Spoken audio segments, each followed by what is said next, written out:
There we go.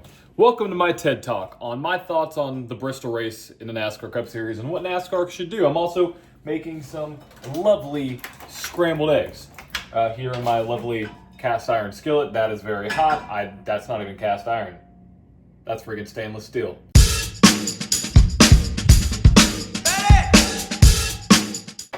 Houston, we have a problem. It's with these next-gen cars. And Bristol, I think we have an issue as well.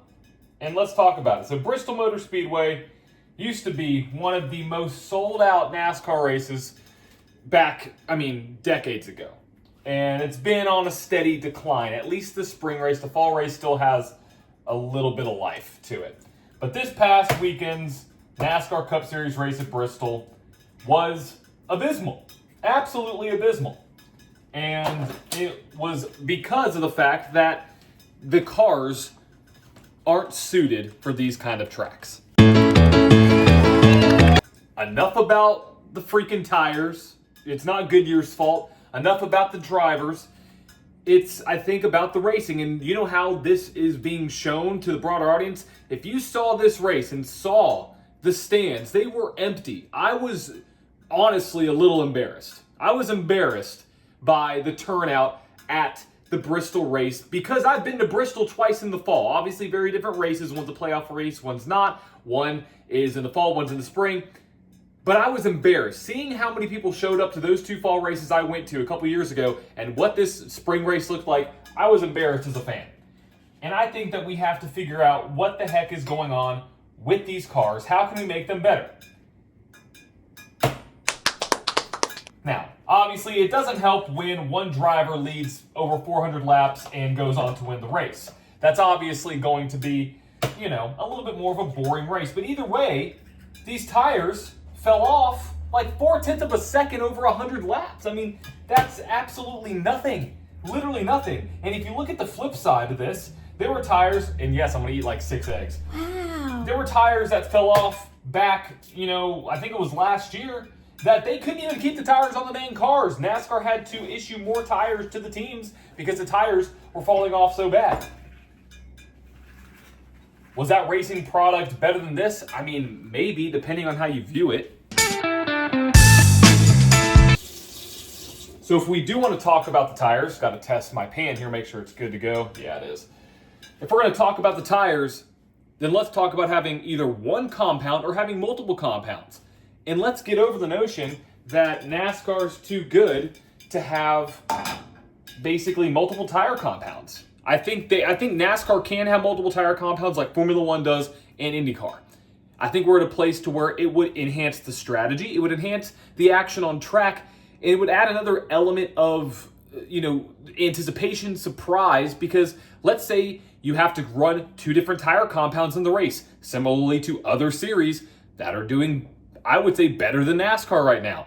So there's one discussion. The second discussion, which a lot of people are talking about, the horsepower.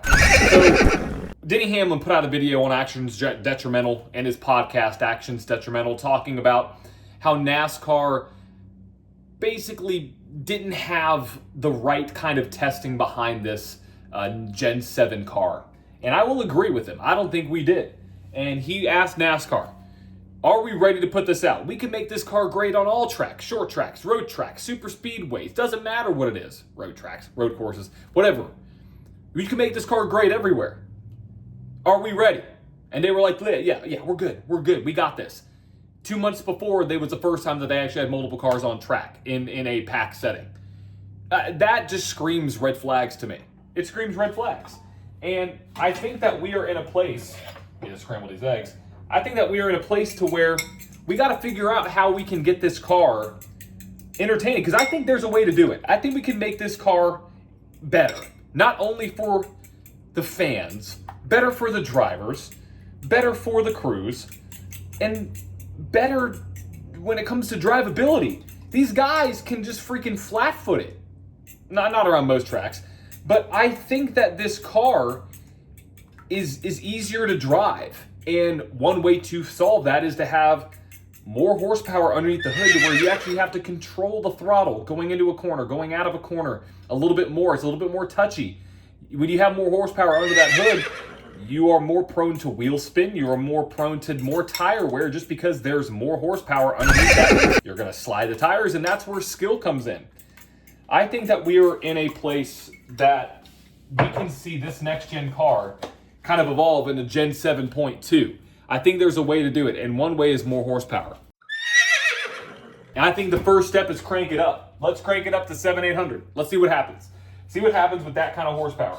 And I just realized there's no salt in it. Gotta go to backup. If we can increase the horsepower just a little bit and see, how that works out in these cars, that may be the first step to getting maybe a 900 horsepower stock car. Because I think we all want it. I think everybody wants it. Oh no, it's a little too hot. Don't burn, don't burn, don't burn. Okay, hold on, folks. Gotta be quick here. These babies are toasty. Oh boy, this is cooking faster than the NASCAR comment section after Bristol. Oh my gosh. Okay, so we're cooking these eggs at lightning speed. Lightning speed. Ka-chow.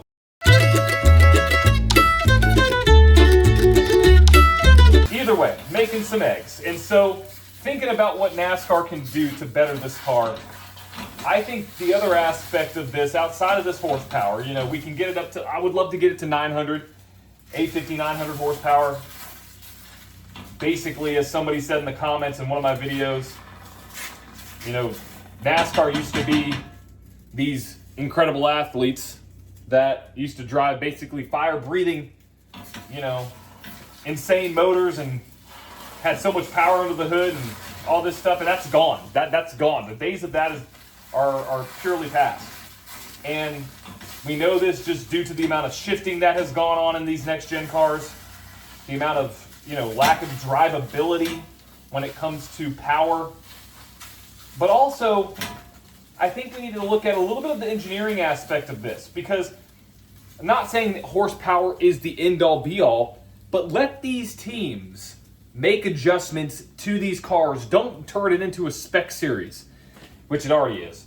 But I think, and shout out to Sal, Slide Job Sal, my good buddy, commented this on his video this morning. You have to, I personally think, let the teams create their own cars. And what I mean is not like Hendrick, not Joe Gibbs. I'm talking about the OEMs. I'm talking about Chevy, Ford, and Toyota. Let them make their own cars. Let them make their own engines. Let them make their own decisions on everything. The bodies, what it looks like. Obviously, have specs. It has to be within a certain requirement. But treat it like Formula One. I mean, I think we need to eliminate this whole, Formula One's bad, or all this stuff. Formula One can create good racing product when it comes to the cars because of the ingenuity and because of what they let the teams do to the cars. Every car is unique. Every car is unique. And I think that should happen in the NASCAR Cup Series. Now, on the flip side, what if we just introduced maybe the Xfinity car to the NASCAR Cup Series? Basically, I know we're kind of going reverse, but Xfinity Series has been exciting this year besides Martinsville. That was a shit show. Or as Mike Joy would say, a dumpster fire. But oh wait, a dumpster fire is contained. Shout out to Mike Joy. I think that we have the opportunity here to maybe bring back a slightly older version of maybe even a Gen 6. I don't know. Bring something back that will actually create better action across the board, not only for the fans. And then also, as this has turned into a rant, listen to the fans, NASCAR. Listen to the fans. Bristol was embarrassingly empty. Embarrassingly empty. I'm worried about the fall race. Genuinely, I am. Now, there are some dates that are going to be more sold out than others, of course. But listen to your fans. Because if you listen to your fans, I think it can help just a little bit. Now, the fans don't know everything. Of course, the fans don't know everything. I don't know everything. But what I do know is that the racing product has been subpar, especially on short tracks, for a while. Really, the races I look forward to are the mile and a halves. Super speedways are going to be super speedways, but I think mile and a halves are where I'm going to buy tickets. I think Atlanta is a great date as well, but I think if I'm going to buy a ticket here in the NASCAR Cup Series in 2025, it's going to be at a mile and a half. Kansas, Las Vegas, some of those races. Obviously, and I'll tell you why the proof is in the pudding here. Because if you look at the Las Vegas luck ratings, Las Vegas was the highest rated race in the 2025 season so far. With like an 87 percentile, yes, it's a good race. Got to get some cheese. Do we have the ability to fix this? Yes. Does NASCAR have the ability to fix this? Yes. Can this be fixed? Yes. I think there's a lot of people that are like, oh, this is going to be the death of NASCAR, and those negative people can just go away. But I think that there's a solid base here for this car. I like a lot of the engineering on it, but there's got to be something going on that we can do, that NASCAR can do, that these OEMs can do to bring back the racing. Bring back horsepower. If we had a 900 horsepower, 1,000 horsepower stock car, I think it could produce wonders. I mean, the damn electric prototypes produce more horsepower than this car. Triple. I believe it's 1,500 horsepower. Like, what? It's frustrating because this car can be good. If we add more horsepower to this car, I think you could see this Gen 7 turnaround. Either way, I want to know what your thoughts are on the Bristol race. Overall, for me. I want to know your thoughts on the Gen 7 car. Right now, for me, again, 1.5 miles is really why it's not here. But I want to know your thoughts on the Gen 7 car. What can be better? What NASCAR should do when it comes to the car and how we can make this all better. Because I'm not coming from a place of this is so bad and yada, yada, yada. I want to come from a place of here are the issues. Let's fix it. Let's make this better because we all want to make this better. Let me know what you think in the comments. Also, if you enjoy these rant videos, make sure to hit that subscribe button. I believe it's going to be right here. In my other video, I went like that. Make sure you hit that subscribe so you don't miss any more content on my channel, The Motorsport Enthusiast, and more cooking videos with some lovely Kroger Mexican cheese, my stainless steel pan, not my cast iron, and my lovely scrambled eggs.